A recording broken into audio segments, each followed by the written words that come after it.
बिस्मिल्लाहिर्रहमानिर्रहीम। My name is Mohammad Arsalan. How are you? I hope you will be fine. आप लोग grades बब YouTube channel देख रहे हैं। आज हमारा फार्माकोलॉजी से chapter number 3 autonomic nervous system से लेक्चर नंबर 1 उसको हम लोग स्टार्ट करते हैं और इसका इंट्रोडक्शंस है। इसी तरह जब तक आप लोगों का चैप्टर पूरा नहीं होता इसके लेक्चर 1, 2, 3, 4 जितने भी इसके होंगे वो हम उसको एडिशन करेंगे। So let's start. हाँ, सबसे पहले वर्ड है जी ऑटोनोमिक नर्वस सिस्टम। क्या है ऑटोनोमिक नर्वस सिस्टम? जो है वो नर्वस सिस्टम का एक इम्पॉर्टेंट पार्ट है। ऐसा नर्वस सिस्टम जो ख़ुद ब खुद गैर इरादी तौर पे हमारी बॉडी के फंक्शंस को कंट्रोल करता है। Autonomic nervous system plus endocrine endocrine system दोनों मिलके हमारी बॉडी के विज़रल फंक्शंस को कंट्रोल करते हैं, यानी कि वो आर्गन जो हमारे ट्रंक में पड़े हैं।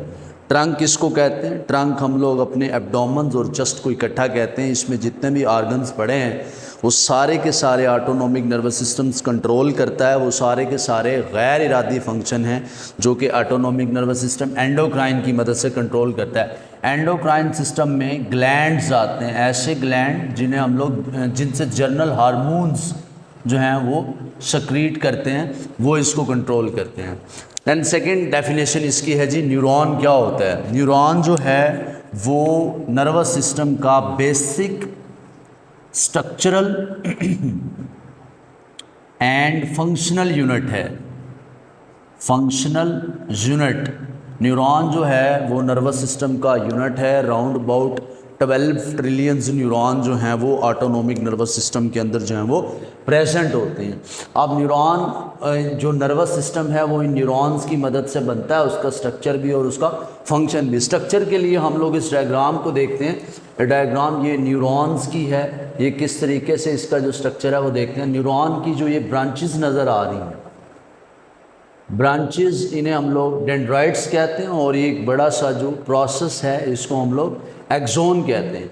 ये जो डेंड्राइट्स हैं ये सेल बॉडी की टॉप्स के ऊपर प्रेजेंट होती हैं और neuron just like a normal cell of the body, जिस तरह एक normal cell of the body होता है इसी तरह न्यूरॉन है। लेकिन इसमें फ़र्क ये होता है, अगर हम आम बॉडी के सेल्स को ड्रॉ करें तो वो इस तरह का होता है, उसमें ना तो डेंड्राइट्स होती हैं ना ही एक्सोन होता है। और एक्सोन के अंदर डेंड्राइट्स और एक्सोन दोनों होते हैं, जबकि आम बॉडी का सेल डिवाइड होके 1 से 2 जो है वो हो सकता है। वो क्यों होता है? क्योंकि आम बॉडी के सेल में सेंट्रोसोम मौजूद होता है जो कि सेल डिवीजन करवाता है, जबकि जो न्यूरॉन है इसके अंदर सेंट्रोसोम जो है वो वो इसमें नहीं होता, जिसकी वजह से न्यूरॉन जो है वो डिवाइड नहीं कर सकता। अगर किसी भी डिज़ीज़ की वजह से लाइक पोलियो या उसमें कोई भी मेनिंजाइटिस होने की वजह से जो न्यूरॉन भी अगर एक बार डिस्ट्रॉय हो गया तो वो दोबारा रिपेयर या दोबारा से वो अपने आप को रीजनरेट नहीं कर सकता। अगर न्यूरॉन की सेल बॉडी डाई हो जाए तो होल न्यूरॉन जो है वो उसको डेड कंसीडर किया जाता है। ये स्ट्रक्चर की बेस पे हमने न्यूरॉन को देखा है। नेक्स्ट है जी classification of neuron on the base of function. Function की बेस पे हम न्यूरॉन्स को 2 हिस्सों में तकसीम करते हैं। एक को कहते हैं मोटर न्यूरॉन और दूसरे को कहते हैं सेंसरी न्यूरॉन। अब जो मोटर न्यूरॉन हैं ये ऐसे न्यूरॉन हैं, मैं इसको वहीं पे एक्सप्लेनेशन इसकी करता हूँ ज़रा आसान वर्ड्स में। लेकिन मोटर न्यूरॉन का दूसरा नाम है इफरेंट न्यूरॉन और जो सेंसरी न्यूरॉन है इसका दूसरा नाम है एफरेंट न्यूरॉन। अभी इनके हम लोग फंक्शन देखते हैं कि किस तरीके से जो है वो अपना काम करते हैं। फॉर एग्जांपल मैं ये इसको ड्रॉ करने की सूरत में सिर्फ यहाँ पे एक वर्ड लिखता हूँ ब्रेन, यानी कि CNS, और यहाँ पे मैं लिखता हूँ बॉडी।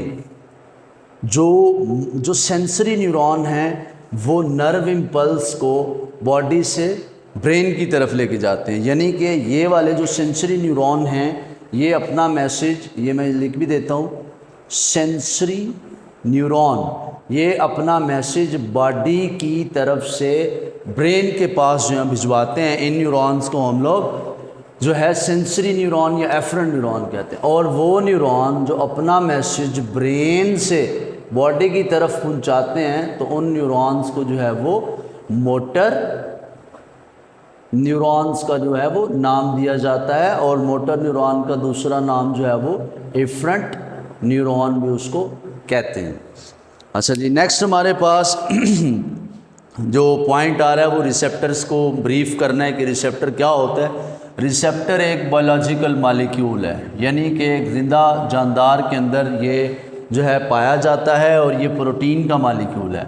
बेसिकली रिसेप्टर हमारी बॉडी में एक ऐसी चीज़ है जिसके ऊपर आके कोई भी ड्रग, कोई भी हार्मोन्स, कोई भी केमिकल्स या कोई भी न्यूरो ट्रांसमीटर जो है वो आके इसके ऊपर बाइंड करता है, और बाइंड करने के बाद हमारी बॉडी पे वो अपना इफ़ेक्ट्स जो है उसको शो करता है। आप ये समझिएगा कि जब तक रिसेप्टर के ऊपर ड्रग बाइंड नहीं करती तब तक उस ड्रग का इफ़ेक्ट नहीं आता।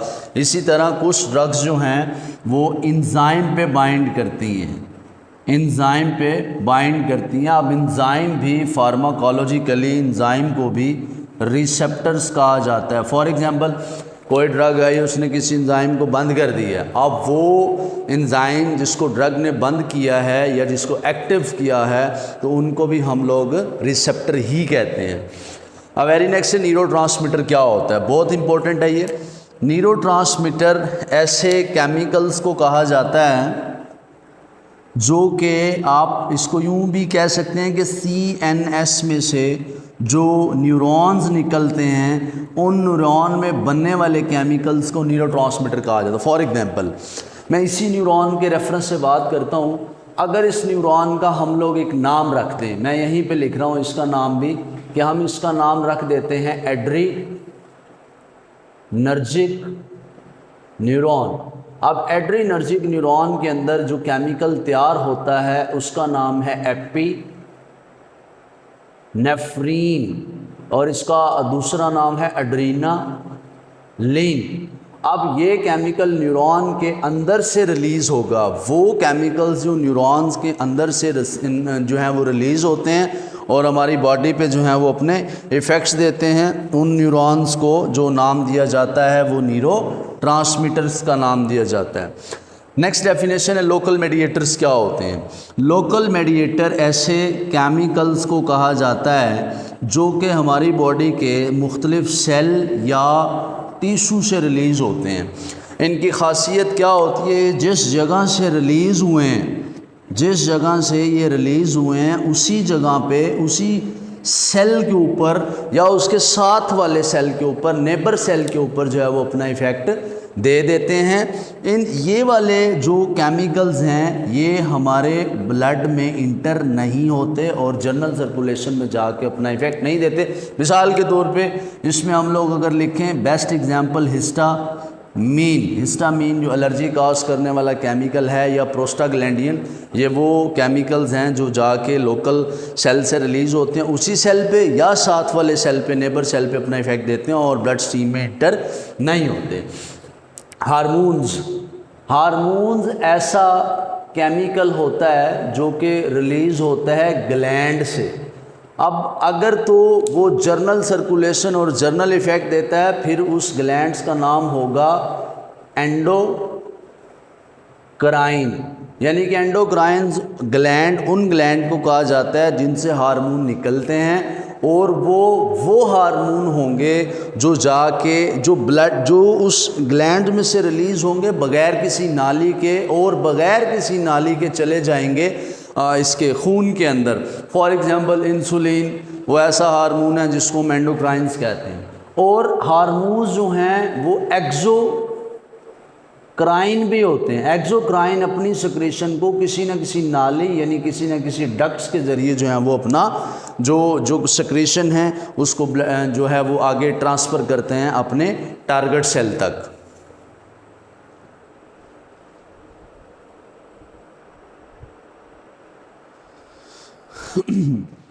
नेक्स्ट हमारे पास आता है कि जो अनाटमी ऑफ एएनएस है वो किस तरह से है, उसको हम लोग यहाँ पे चेक करते हैं रिटिंग में भी और उसको डायग्राम में भी चेक करते हैं। अनाटमी ऑफ एएनएस में हम सबसे पहले चेक करते हैं इफ्रंट न्यूरॉन। इफ्रंट न्यूरॉन से मुराद ऐसे न्यूरॉन जो कि अपना मैसेज ब्रेन से बॉडी की तरफ लेके आते हैं, उनका स्ट्रक्चर। अब अनाटमी का मतलब ये होता है कि किसी भी चीज़ का स्ट्रक्चर और उसकी ऑर्गेनाइजेशन, यानी कि उसकी तरतीब जो है वो क्या होती है। मैं इसको यहाँ लिखता भी रहूँगा और आपको इस डायग्राम से पहले समझा देता हूँ कि एनाटॉमी ऑफ इफ्रंट न्यूरॉन जो है वो किस तरह से ऑटोनॉमिक नर्वस सिस्टम के। जो पहला न्यूरॉन होता है इसको प्री गैंग्लियनिक न्यूरॉन बोला जाता है। अब प्री गैंग्लियनिक न्यूरॉन पहले न्यूरॉन को बोला जाता है। इस न्यूरॉन की ये जो सेल बॉडी है वो सीएनएस के अंदर से निकलती है, यानी कि central nervous system mean to से आप इसको कह सकते हैं कि इसकी जो सेल बॉडी है वो ब्रेन के अंदर है, वहाँ से इसकी सेल बॉडी निकलती है। और प्री गैंग्लियनिक न्यूरॉन का जो एंड है वो गैंग्लिया के ऊपर होता है। मैं इसको मेंशन करता हूँ यहाँ पे गैंग्लिया, और आपको समझाता भी हूँ गैंग्लिया होता क्या है। गैंग्लिया जो है कलेक्शन ऑफ सेल बॉडीज़ को कहा जाता है, कलेक्शन ऑफ सेल बॉडी। आप लोग देखें तो दो न्यूरॉन्स के दरमियान में जो साइनैप है उसमें से मुख्तलिफ न्यूरॉन्स निकल रहे हैं। इन सब की न्यूरॉन्स की जो कलेक्शन है सेल बॉडीज़ की, सिर्फ इसी हिस्से की राउंड ये वाले की, तो इसको जो है वो हम लोग नाम दे देते हैं गैंग्लिया। गैंग्लिया का काम होता है रिले स्टेशन से मीन के प्री न्यूरॉन और ये वाला न्यूरॉन जो है इसका नाम होगा post ganglionic neuron. Post ganglionic neuron. अब ये जो गैंग्लिया होता है इसका काम होता है कि पहले न्यूरॉन से दूसरे न्यूरॉन्स के दरमियान जो कम्युनिकेशन है उसको तेज़ करवाना होता है। अब हम इस पॉइंट सारों को देखते जाएंगे। हम कहते हैं कि पहले न्यूरॉन को प्री गैंग्लियनिक न्यूरॉन कहते हैं, दूसरा इसकी सेल बॉडी जो है वो सीएनएस के अंदर होती है, तीसरा ये ख़त्म होता है गैंग्लिया पे आके। गैंग्लिया क्या है? रिले स्टेशन है, किसके दरमियान? प्री न्यूरॉन और पोस्ट के दरमियान में है। अब आता है पोस्ट न्यूरॉन क्या है।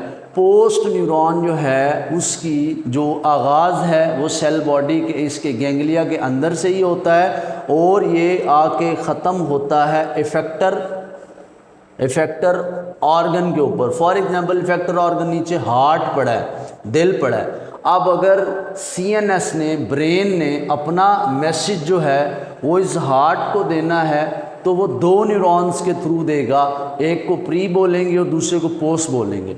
और इन न्यूरॉन्स के अंदर एक केमिकल होगा जिसको न्यूरोट्रांसमीटर का हमने अभी नाम दिया है। वो केमिकल्स यहाँ से होता हुआ और इस हार्ट के ऊपर आके इफ़ेक्ट देगा, जिस तरह से हमने पहले अभी न्यूरोट्रांसमीटर की जो डेफिनेशन को देखा है। अनाटमी ऑफ जो एएनएस है इसमें हमने सिर्फ जो मेन पॉइंट्स देखे हैं मैं उन्हें यहाँ लिखता हूँ कि पहले न्यूरॉन को प्री न्यूरॉन्स बोला जाता है और प्री न्यूरॉन की जो सेल बॉडी है वो मौजूद होती है ब्रेन के अंदर और ये टर्मिनेट अपना ख़त्म हो जाता है आके गैंग्लिया के ऊपर।